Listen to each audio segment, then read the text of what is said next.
Gender war is a humanity turning on its own reflection. Men and women, born to complement each other, now debate on who's more oppressed or who's more toxic. It's a tragic comedy, two halves of the same species fighting over who hurts more, while the real enemy, ignorance and insecurity, is silently winning behind the corner. It happens because we build a society where validation matters more than understanding. Everyone is talking, but no one is listening. People chase being right instead of just simply being connected. Every sentence online feels like a competition for moral superiority, not mutual growth. Debate became a sport, not a tool for empathy. The internet is the perfect battlefield. Behind the screens, there's no eye contact, no tone, human softness, no nothing. Just a bunch of usernames swinging opinions like swords. And it's addictive, an outrage that gives a sense of power. Every gotcha tweet seems like a personal victory, even though both sides just get lonelier. But all of this didn't transpire online. As a matter of fact, it's ancient. Patriarchal systems have devalued women for centuries, and in response, sometimes modern discourse overcorrects by devaluing men. It's a tale of pendulum politics. Instead of balancing, we switch from one extreme to another, never realizing peace was in the middle all along. What we call a gender war is what I call a pain cycle. It only hurts both sides while projecting their experiences onto everyone else. A woman betrayed by one man starts distrusting all men. A man mocked by one woman builds resent towards all women. Multiply that by millions and you get the chaos we scroll through daily. Men feel unseen, their struggles minimized, their emotions mocked.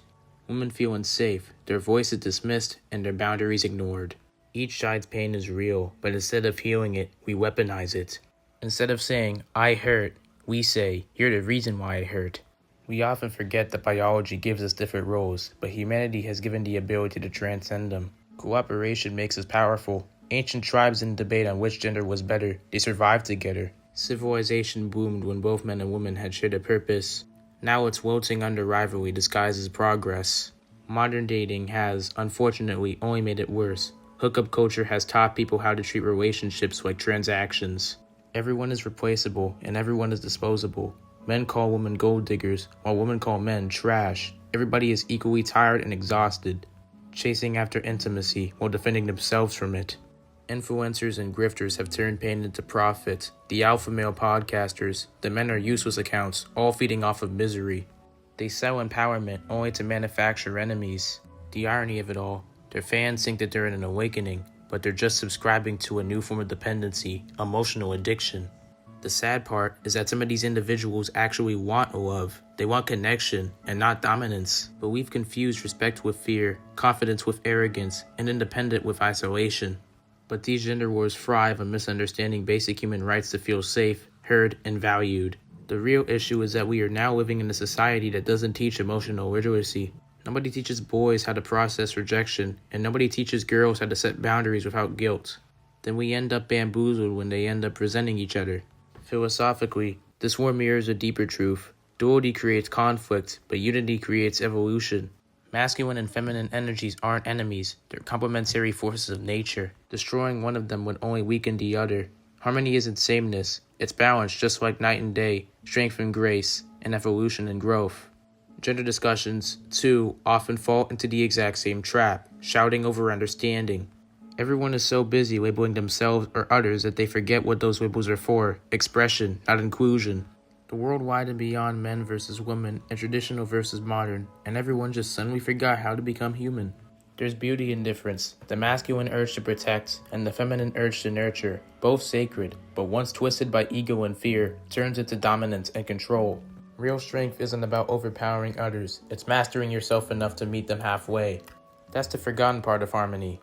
Healing begins with humility, admitting that your gender doesn't hold the moral high ground. Admitting that your experiences are valid, but not universal. And maybe, just maybe, you've been wrong too. Humility hurts the ego, but frees the soul, and without it, peace may be impossible. The gender wars end when we have actual conversation, not comment wars, listening to what the other person has to say instead of immediately preparing for a counterattack. Asking, why do you feel that way, instead of, how can I prove you wrong? The cure for division is a debate, it's dialogue. The difference is intent. One seeks victory, while the other seeks understanding. We must also rebuild trust. Media, politics, and culture have turned genders into mere political tools. I suggest try starting small, spreading kindness into individuals, respect in relationships, encouragement in friendships. Revolution doesn't always roar. Sometimes it just listens. If the future is to heal, then we must teach balance. Let boys embrace softness without shame. Let girls embrace power without guilt. Quit treating like genders like it's an ideology and something like poetry, two rhythms of the same song, dancing through humanity in symphony. At its core, equality is the one thing that's keeping the human ego at check, since equality means losing control, and control is what fragile people mistake for safety. But love was never about control. It was all about coexistence, and once we start grasping that, the entire illusion of science collapses. So maybe the solution isn't to win, it's to outgrow the battlefield. The gender war ends when we stop proving worth and start recognizing it. Men, women, and everyone else along the binary. We're not opponents in evolution, we're its architects. The war dies the moment we choose creation over conflict.